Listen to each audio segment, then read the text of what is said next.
Good day, my dear friends. Our gospel for today is from the Gospel of John, where it is about the healing of the man who was born blind. But actually, there are four kinds of blind people in the gospel. Una, yung mga apostles, they were blind to see the need of the blind man. Ang unang tanong nila, Lord, sinong may kasalanan? Yung bulag ba o yung kanyang mga magulang? Ganon din tayo, mas madaling hanapin kung sinong may kasalanan kaysa maghanap ng paraan kung paano makakatulong.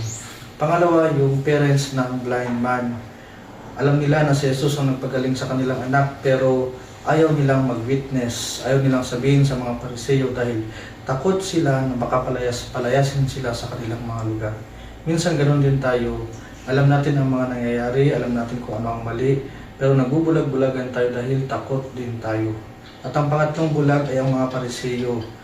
Harap-harapan nilang nakikita ang mga ginagawa ni Jesus na kabutihan, mga kanyang mga turo at kanyang mga miracles, pero sarado sila. Ayaw nilang tanggapin si Jesus.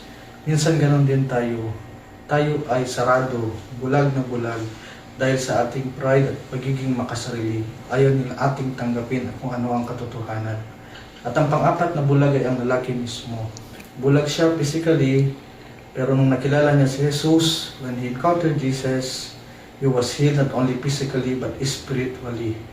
Nakilala niya si Jesus at tinanggap niya si Jesus at sinamba niya si Jesus. My dear friends, siguro sa mga nakikinig ngayon wala namang bulag.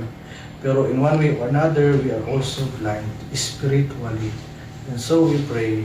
We pray that God may heal our spiritual blindness so that we may be able to accept what is truth, to accept Jesus, and come to worship Him.